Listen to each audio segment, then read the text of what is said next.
kemudian saya mencoba nih bahwa memberikan buku sebagaimana yang dia butuh. Dengan harapan kasih sayangnya bertambah atau terbalaskan ya? Iya, dengan harapan bahwa saya ini adalah pemberian menutupi kebutuhan wanita itu, seperti itu. Nah, ketika saya memegang bukunya beliau, Kakanda Burhan, yaitu Lelaki Kurang Ajar Mensucikan Kopi, saya berikan itu kepada wanita itu. Siapa namanya? Ya, kalau inisialnya R. R ya. Ya. Anda kan punya karya saya satu. Siap. Apa judulnya? Lelaki Kurang Ajar dalam Secangkir Kopi. Anda pernah baca? Pernah. Saya harus minta pertanggungjawaban Anda. Jadi tetap hadirkan cinta. Hadirkan cinta. Iya, bagaimana sih pandangan Kakanda Burhan sendiri mengenai konteks pemuda hari ini di di Kabupaten Sinjai? Iya, pemuda itu ya ketika misalnya orang mengucapkan kata pemuda, yang muncul di benak kita ya agen perubahan, penerus bangsa, kan begitu. Kecuali misalnya kalau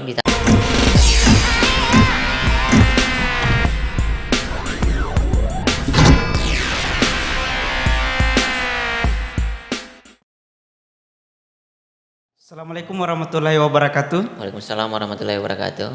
Jadi kita kembali lagi di Not Podcast bersama Kakanda Burhan SJ yang sering ditanyakan kepada publik umumnya Kabupaten Sinjai, teman-teman sekalian. Baik, langsung saja saya berikan kepada Kakanda untuk memperkenalkan dirinya terlebih dahulu.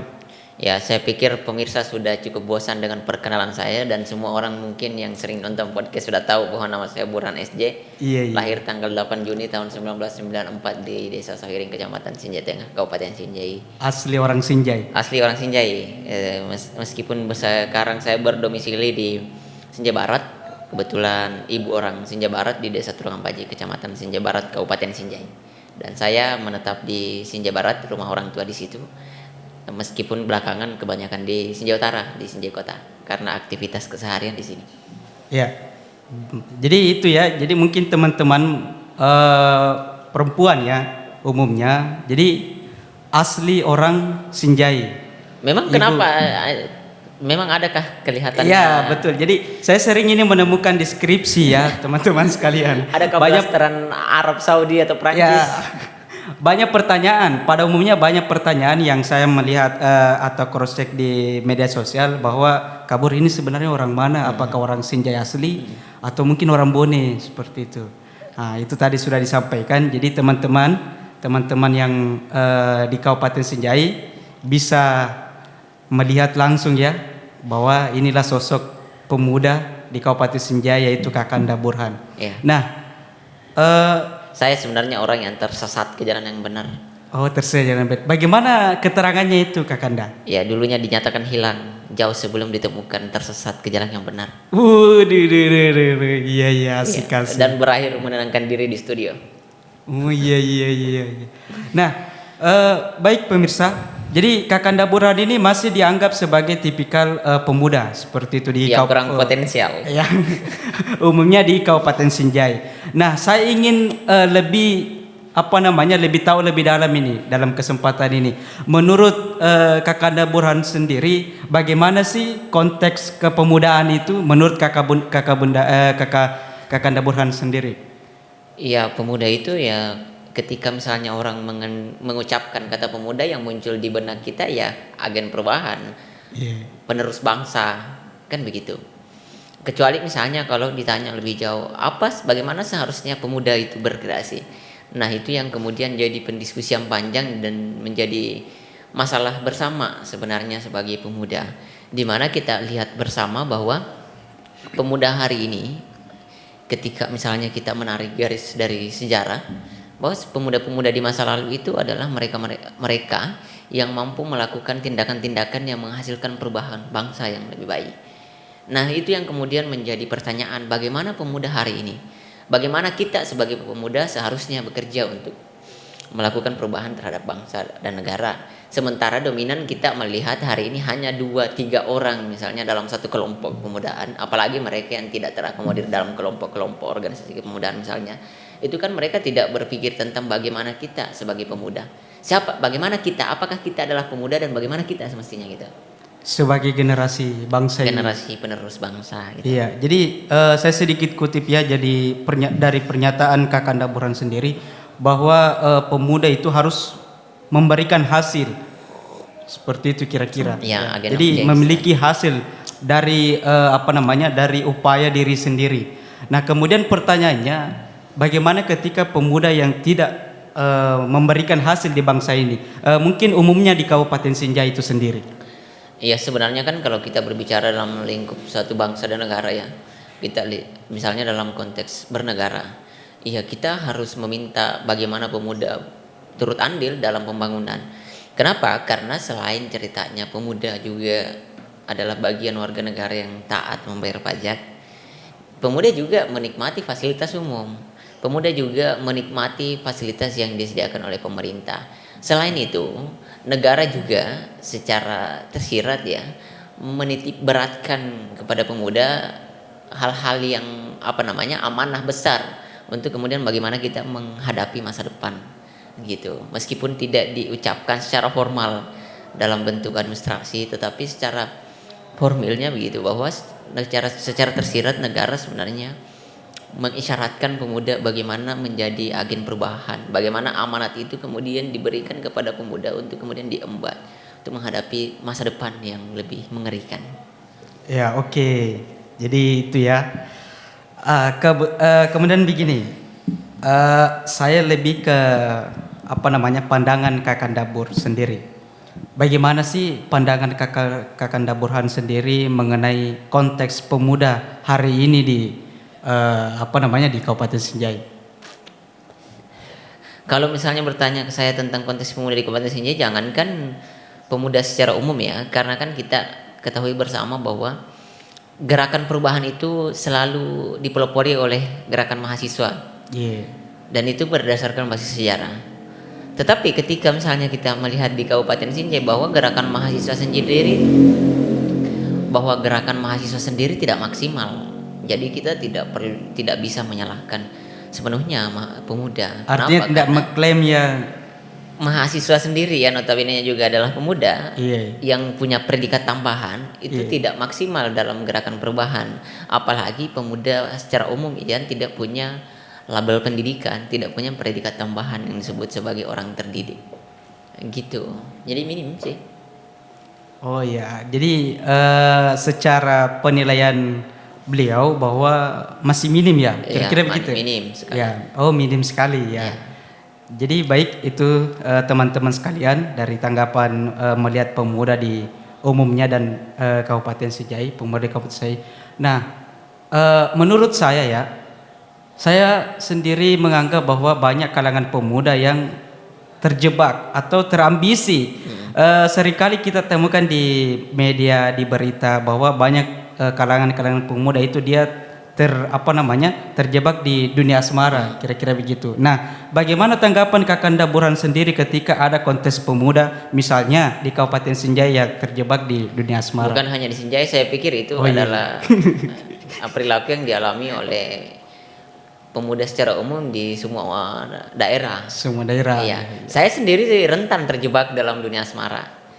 Tetapi ya kadang kan kita yang punya jejaring lebih banyak, itu kadang kita diselamatkan oleh teman-teman kan gitu. Misalnya saya down dan fokus dalam dunia asmara, tiba-tiba ada teman-teman yang fokus misalnya di pendampingan sosial. Itu kadang mengevaluasi kita, mengkoreksi kita bahwa ada yang salah, kenapa Anda fokus di sini sementara banyak kegiatan-kegiatan. Secara tidak langsung kita kadang memikirkan itu, merenungi, akhirnya kita secara perlahan mampu keluar dari jebakan itu. Jadi selamatlah kita dari jebakan moral yang menyenangkan sesaat itu. Dari kalangan teman-teman ya begitu. Iya, jebakan asmara yang menyenangkan sementara. Iya. Nah, sekarang begini, biasanya kita melihat bahkan ada sampai terjerumus dengan kasus ya, kira-kira begitu. Misalnya ada anak muda di sana berpasangan begitu, dia sampai berkasus teman-teman. Lagian kan menurut saya begini, menurut saya kan kita yang di Kabupaten Sinjai ini, orang-orang muda yang seperti kita ini, yang pertama kita ini miskin, yang kedua kurang gagah, kurang tampan, Iya. yang ketiga kurang intelek, saya pikir kita sebenarnya masih jauh untuk berbicara asmara. Kenapa? Karena belum kelasnya kita di situ. Siapa juga yang mau dengan orang-orang seperti kita kan? Iya, iya. Gitu. Umumnya kan orang melihat minimal kalau miskin ya gagah men. Minimal kalau keduanya tidak dimiliki, minimal dia cerdas. Kita ini kan tidak memiliki ketiganya. Lalu apa yang mau diandalkan?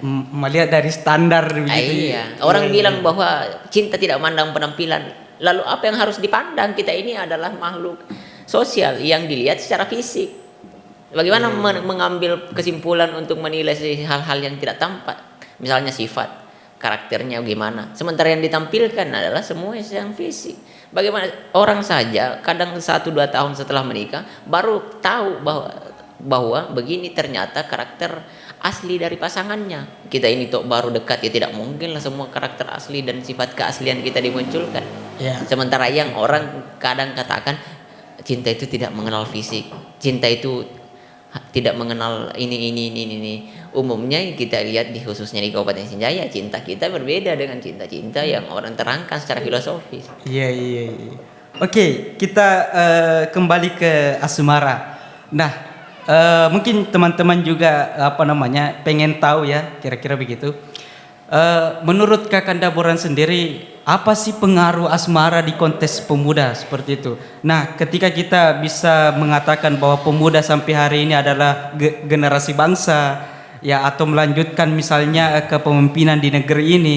Nah, apa sih pengaruh pengaruh asmara di kalangan pemuda ketika kita melihat dari pemuda hari ini adalah generasi bangsa? Saya pikir sangat berpengaruh. Kenapa? Karena aktivis sosial itu kan, aktivis manusia itu kan aktivitas sosial.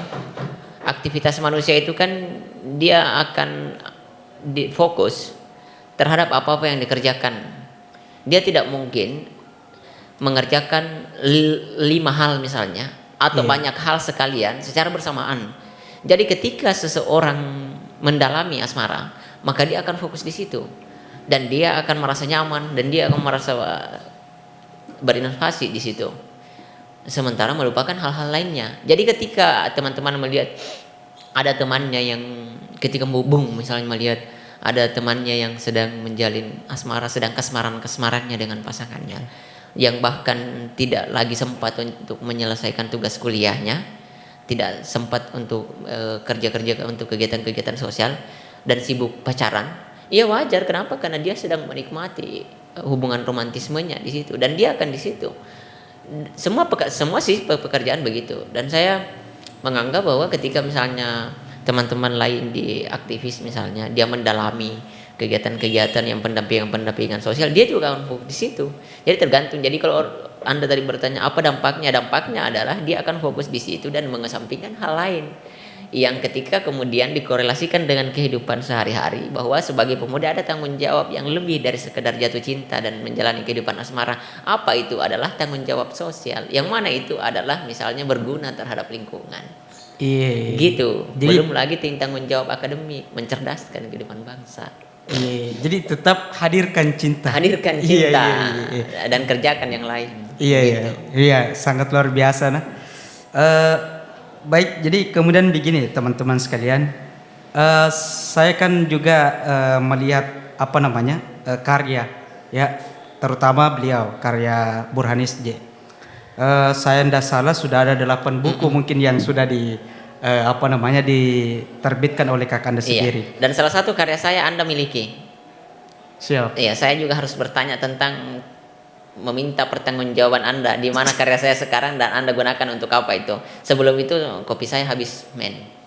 Bisa mungkin ditambah. Oh iya, jadi mungkin bisa krunya Not Podcast untuk memberikan fasilitas kepada Kakanda untuk memberikan tambahan nalar berpikirnya Kakanda di dalam komunikasi kesempatan ini. Nggak lancar men kalau nggak. Oh iya, siap tunggu. Aman sudah ada. Iya. Siap, sudah disiapkan sebenarnya. Anda kan punya karya saya satu. Siap. Apa judulnya?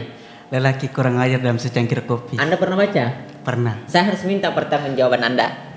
Bagaimana Anda dengan buku saya itu sekarang? Ya baik. Jadi mungkin dari saya tidak salah berapa halaman ya? Dari 2 tahun yang lalu kalau saya salah ya, bukunya Lelaki Kurang Ajar dalam Secangkir Kopi. Sebenarnya sangat inspiratif ya, baiknya juga untuk kalangan pemuda ya. Saya pikir buku ini bukan hanya di Kabupaten Sinjai, bahkan di daerah-daerah luar sana sudah sudah membaca juga buku-buku dari karya terutama Lelaki Kurang Ajar dalam Secangkir Kopi.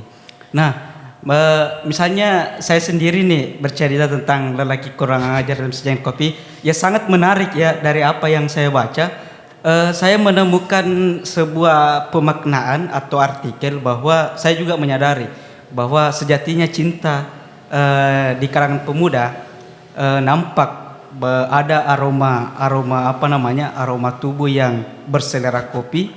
Ya, artinya sangat menarik lah untuk dibaca.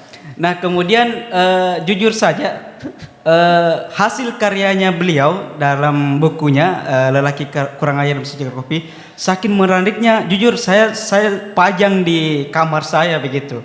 Karena saya pikir hal-hal yang merupakan inspiratif itu selalu dipajang di dekat-dekat saya begitu. Jadi setiap saya bangun, saya lihat lagi bukunya, saya lihat juga labelnya, bahkan ada ada stikernya yang saya letakkan di kaca. Jadi setiap saya cermin, saya lagi memprediksi dan membayangkan hal-hal yang inspiratif ke depannya sebagai pemuda. Seperti itu, bahwa layaknya sosok lelaki kurang ajar namun dalam secangkir kopi. Sangat luar biasa sebenarnya, luar biasa. Nah, kemudian bercerita dengan bukunya beliau, saya juga pernah mencoba untuk menarik sebuah kesimpulan ya dari apa yang saya temukan di dalam bukunya beliau, bahwa ketika berhadapan dengan sosok perempuan yang kita misalnya cintai atau kita sayangi, ketika kita menawarkan sebuah apa yang dibutuhkan oleh perempuan itu, maka kenapa tidak kita mengupayakan itu untuk memberikan dia kebutuhannya. Nah, saya pernah sedikit cerita ya teman-teman. Ya, jujur, saya pernah ada nih wanita yang saya cintai begitu ya, yang saya sukai. Nah, kebetulan wanita itu suka membaca ya. Saya sangat saya sangat suka wanita yang suka membaca. Iya, betul. Saya sangat suka dengan wanita yang sangat suka membaca buku. Nah, dari salah satu itulah yang alasan saya kenapa saya suka wanita itu. Nah, kemudian saya mencoba nih bahwa memberikan buku sebagaimana yang dia butuh. Dengan harapan kasih sayangnya bertambah atau terbalaskan ya? Iya, dengan harapan bahwa saya ini adalah pemberian menutupi kebutuhan wanita itu, seperti itu. Nah, ketika saya memegang bukunya beliau, Kakanda Burhan, yaitu Lelaki Kurang Ajar dalam Secangkir Kopi, saya berikan itu kepada wanita itu. Siapa namanya? Ya, kalau inisialnya R. R ya. Ya. Saya sering panggil dari nama yang menurut saya itu adalah hal yang paling saya suka. Istimewa, betul. Nah, ketika saya memberikan buku itu, yaitu Lelaki Kurang Ajar dalam Secangkir Kopi, bahwa dia kaget. Wow, selama inilah buku yang saya cari. Iya. Awalnya tujuan saya sebenarnya untuk memberikan buku itu untuk bagaimana saya lebih dekat dengan wanita itu, seperti itu. Bahwa selama ini ada laki-laki yang memberikan motivasi, semangat untuk kebutuhannya si wanita itu, gitu. Karena saya pikir wanita itu ketika diberikan motivasi, diberikan semangat, mereka akan lebih dekat kepada laki-laki itu, bahwa ternyata masih ada laki-laki yang peduli kepada mereka, seperti itu. Maka saya berikan buku itu dengan alasan bahwa saya ingin lebih mempererat atau lebih mendekati dengan hubungan itu. Nah, saya berikan tuh. Kemudian dia tersajuk gitu. Oh, inilah buku yang saya cari selama ini.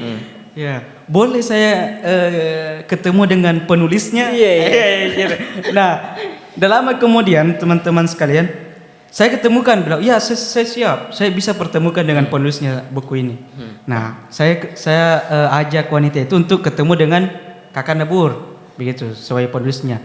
Ternyata pada ujungnya, ternyata wanita itu lebih dekat dengan penulisnya. Jadi kacau sebenarnya teman-teman. Ternyata setelah kenal dengan saya, Iya. Anda tidak lagi sering ditemani komunikasi begitu. Bahkan saya pun yang awalnya kenal dengan wanita itu tidak pernah saya kasih cincin di tangannya wanita itu. Bahkan yang pertama kalinya memberikan cincin kepada wanita itu adalah penulis bukunya lelaki kurang ajar dan secangkir kopi. Memang kurang ajar. Kurang ajar memang ini yang penulis buku. Tapi luar biasa bahwa kurang ajar namun dalam secangkir kopi. Sangat inspiratif sebenarnya, luar biasa. Tapi pada saat itu Anda merasa terluka. Ya, jujur saja ya, karena saya tidak bisa manipulasi persoalan perasaan atau hati. Memang saya terluka karena saya pikir lelaki yang mana kira-kira yang mendahulukan istilahnya perjuangannya, namun bisa dikatakan ditinggalkan pas lagi sayang-sayangnya begitu. Artinya buku yang paling Anda sukai ini, yang Anda pajang di kamar Anda sebagai salah satu buku yang membuat Anda terinspirasi setiap bangun pagi bisa melihatnya, terpaksa Anda berikan kepada perempuan karena Anda merasa lebih terpukau pada perempuan itu. Yang ujung-ujungnya ternyata perempuan itu terpukau pada kata-kata dalam buku itu.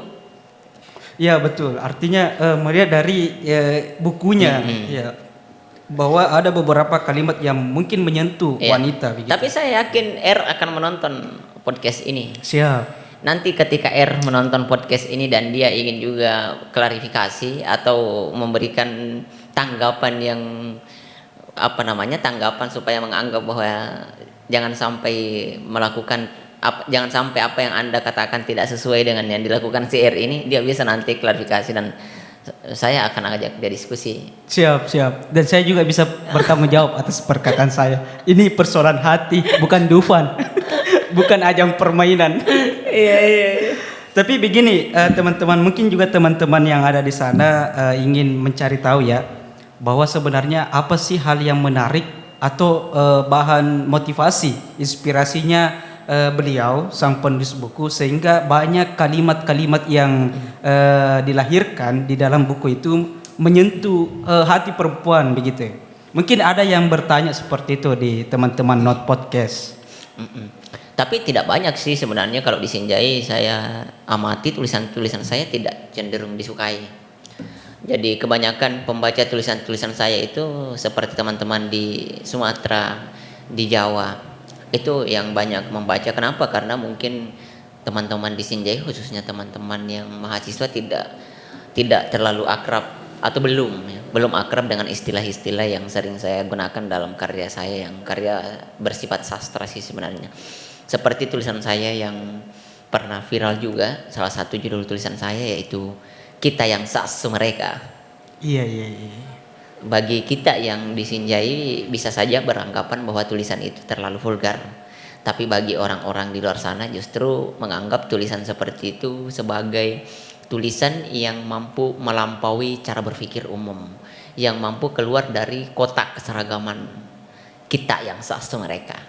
Kan gitu. Dalam tulisan saya jelaskan bahwa kita ini sebenarnya semuanya ini dasarnya ini ya kita ini hanya keburukan-keburukan yang kita lakukan ini seperti binatang bahkan lebih rendah. Hanya saja karena norma sosial, standar moral yang kita anut, yang mengcover itu semua sehingga kita tampil seolah-olah baik. Padahal di belakang itu kita semua seasu mereka. Iya. Gitu. Kemudian bagaimana tanggapan penulis sendiri ketika misalnya ada yang menanggapi bahwa kalimatnya terlalu Saya belum menulis kan, baru berpikir sudah membayangkan akan kontroversi. Oh, sudah mengantisipasi hal itu ya? Saya bahkan merenungkan bahwa kita ini jangankan berbuat, tidur pun kita kontroversi. Iya. Penjelasannya bagaimana itu? Masih dalam kandungan pun Anda itu sudah jadi kontroversi, jadi perdebatan ayah ibu. Bisa saja dulunya belum ada scan, belum ada teleskop apa istilahnya dalam rumah sakit persalinan, belum ada itu scan. Anda masih diperdebatkan. Bayi yang saya kandung, ibu Anda mungkin bilang perempuan. Bapak Anda mungkin bilang, tidak, itu laki-laki. Tidak, perempuan. Itu diperdebatkan sampai Anda lahir, diberikan nama siapa, diperdebatkan. Sampai Anda disekolahkan di sekolah unggulan atau sekolah dekat rumah yang meskipun tidak unggul, diperdebatkan. Sampai Anda kuliah, diperdebatkan, dikuliahkan di mana.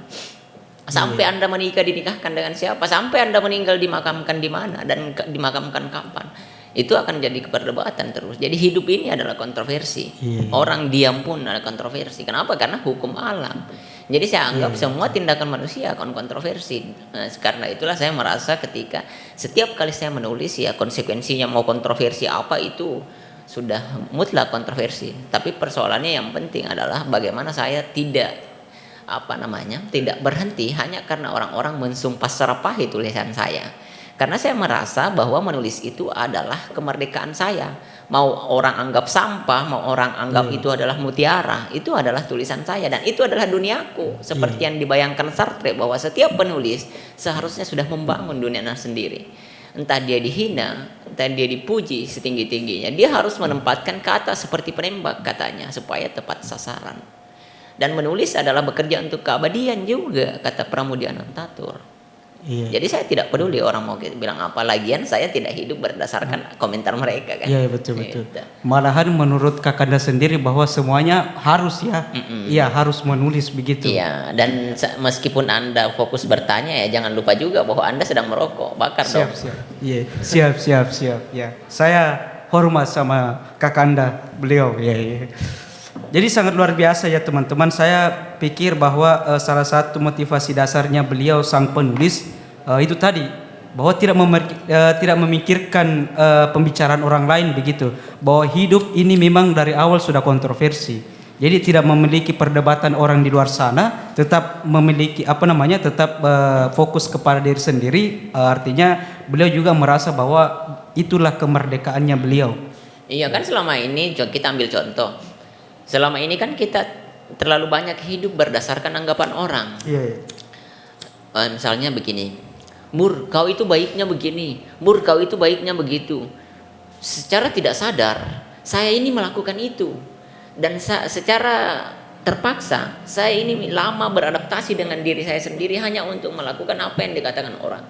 Yang tujuannya hanya untuk dapat pengakuan. Wah, luar biasa Bur, benarkan apa yang saya sampaikan. Seandainya dari dulu ke begini, yang notabene ternyata itu bertentangan dengan kepribadian saya. Dampaknya apa? Dampaknya adalah setiap hari saya hidup dengan kemunafikan. Kenapa? Karena saya tidak menjadi diri sendiri, tetapi mengikuti apa kata orang yang bertentangan dengan kepribadian saya. Itu yang umum kita jumpai. Itulah sehingga saya mencoba untuk hidup berdasarkan dunia yang saya ciptakan sendiri, sebagaimana yang dikatakan Sartre. Iya. Dan selama itu baik. Iya, luar biasa. Iya, naluri alam kita ini kan naluri naluri alam kita ini kan sebenarnya punya naluri kebaikan. Hanya karena lingkungan yang membuat kita beragam. Iya. Ada naluri alamiah yang bisa diabstraksikan dengan pengetahuan. Dengan pengetahuan bisa diabstraksikan lewat pengetahuan dan diimplementasikan dalam bentuk tindakan. Iya. Nah baik, selanjutnya begini teman-teman sekalian, Not Podcast. Saya ingin melihat bagaimana tanggapan beliau sang penulis Kakanda Burhan melihat situasi pendidikan hari ini. Ya. Jadi kalau teman-teman misalnya kalau pertanyaan itu diajukan, saya hanya menyarankan ke teman-teman, kalau teman-teman silahkan baca buku Eko Prasetyo, Orang Miskin Larang Sekolah, baca buku Paul Freire, Pendidikan Kaum Tertindas. Bahwa pendidikan di Indonesia sebenarnya ya mau tidak mau kita harus akui bahwa pendidikan di Indonesia tidak maksimal untuk mencerdaskan kehidupan bangsa. Sehingga Paul Freire mengkritik keras pendidikan yang dimaksud dalam bukunya yang pendidikan kaum tertindas, bahwa pendidikan seperti gaya bank kayak begitu. Coba bayangkan, pendidikan kita kan di Indonesia ini kan kita biayanya kalau mau masuk sekolah atau kampus itu kan mahal sekali. Iya, betul. Tetapi kita terjebak di wilayah administrasi itu. Dan kita terhegemoni oleh stigma lingkungan bahwa namanya mahasiswa sudah ada label yang membuat kita naik kelas. S1 misalnya. Iya, tanpa kita pernah merenungi apakah yang saya bayar ini sekian juta jumlahnya setara dengan pengetahuan yang saya dapatkan di kampus. Iya, itu kadang kita tidak pikirkan. Sehingga kita bangga dengan jaket alma mater. Kita bangga dengan status-status itu karena kita merasa satu tingkat naik kelas di atas strata kondisi sosial masyarakat secara umum. Hingga kita bangga tanpa kita pernah mempertimbangkan apakah biaya SPP saya, biaya BPP saya, biaya tunjangan-tunjangan ini yang saya bayar di kampus ini setara dengan pengetahuan yang saya dapatkan. Kenapa? Karena tidak jarang kita jumpai sarjana-sarjana yang taunya hanya mungkin jumlah bagaimana hal soal teknis di kampus, tetapi tidak paham tentang hal-hal substansial ketika misalnya terjun ke lapangan. Iya. Gitu. Bahwa pendidikan tidak diukur dengan pembayaran begitu Iya, seharusnya. Dari awal memang secara konstitusi negara memang sudah diakui bahwa memberikan fasilitas kepada anak bangsa Untuk dicerdaskan. untuk mencerdaskan kehidupan bangsa Seharusnya ini. pendidikan itu diukur bahwa seperti misalnya mahasiswa, seharusnya pendidikan itu diukur bahwa mahasiswa yang berprestasi adalah mahasiswa yang selain hebat di bidang mata kuliahnya, dia juga punya nilai guna di masyarakat. Iya. Bisa berguna di lingkungannya. Iya. Hari ini kan tidak ada tolak ukur. Orang mahasiswa ya sebatas KKL, kuliah kerja lapangan, dan itu sudah dinobatkan sebagai pengabdian. Padahal yang dikerjakan oleh mahasiswa ketika KKL adalah turun ke lapangan, pergi ke desa-desa, bikin papan nama, buat papan batas-batas jalan yang notabene-nya dikerjakan juga oleh mahasiswa dari tahun 70-an di Indonesia, dan tidak ada inovasi sebenarnya. Iya, baik. Nah, sekarang begini teman-teman, apa sih motivasi hidupnya Kakanda Burhan sendiri? Baik dari mulai pemuda ya, kontes pemuda, penulis, bahkan sekarang melanjutkan karirnya begitu. Ya, saya mengambil kesimpulan bahwa ajaran agama kita benar, bahwa hidup ini hanya tergantung kegunaan. Mau kau panjang umur atau pendek umur, ya intinya bergunakah kau atau tidak. Karena beberapa orang mengatakan bahwa ketika seorang pemuda hari ini tidak berpikir tentang perubahan di masa yang akan datang, tentang nilai guna, maka hiduplah kapan-kapan, atau minimal berdamailah dengan mati hari ini. Artinya bermanfaat bagi orang lain. Bagi orang lain. Itu yang paling penting. Esensi seorang pelajar adalah bermanfaat terhadap orang lain, dan itu bukan hanya tanggung jawab akademik, tetapi itu sudah menjadi hukum sosial. Kenapa saya bilang begitu? Karena kita lihat di desa-desa. Ketika misalnya ada suatu pelosok desa yang Anda kunjungi dan di situ ada mahasiswa, 1 atau 2 orang mahasiswa, coba tinggal di situ dan amati tetangganya. Setiap kali ada permasalahan, tetangganya selalu bilang, biarkan dia sekolah, kita doakan dan semoga dia sukses secara bersama. Alhamdulillah, karena terlanjur dia yang mampu mengakses pendidikan, terlanjur dia punya orang tua yang mampu membiayai pendidikan, dan kita semua seluruh masyarakat di desa ini berharap semoga dia sukses dan kembali membangun kampung kita. Iya. Karena saya punya anak saya tidak mampu saya sekolahkan, tetangga yang lain tidak mampu sekolahkan anaknya, tapi orang tua itu mampu sekolahkan anaknya. Jadi kita berharap, dan semua harapan ini ditumpukan ke situ dengan harapan semoga dia kembali dan mampu mensejahterakan kehidupan sosial di desa ini. Artinya itu adalah sudah menjadi tuntutan sosial. Iya. Oke. Nah, sekarang kan beliau kelahiran 94 ya? 94. Iya, berarti kalau saya tidak salah sudah 28. 28 baru. Masuk 28. Baru. Iya, artinya masih muda beliau. Nah, begini, mungkin bukan hanya saya ya teman-teman sekalian di Not Podcast, mungkin ada juga teman-teman yang ada di luar sana bahwa sampai hari ini kan kita ketahui bahwa Burhan SJ ini aktivitasnya adalah penulis. Begitu, sebagai melihat dari karir-karir atau yang diperlihatkan di publik. Nah, apa sih ketika misalnya kita bertanya apa sih tahap kedepannya sebagai Kakanda Burhan, bahwa setelah jadi penulis mungkin ada yang ingin dicapai atau mungkin ada target misalnya mau kerja di dunia mana begitu. Sebenarnya menulis ini adalah pilihan saya. Dan ketika seseorang sudah memilih jalan itu, maka tidak ada setelahnya. Setelahnya adalah kematian. Oh, jadi tetap setia dengan penulis. Iya, itu pilihan saya menulis. Iya, sangat luar biasa.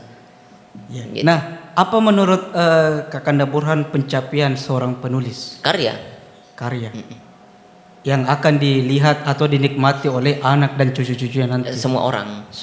Setelah bahkan orang pernah bilang, setinggi apapun pengetahuan seorang, ketika tidak menulis maka dia akan hilang dari sejarah dan hilang dari masyarakat. Maka menulislah, karena menulis adalah bekerja untuk keabadian.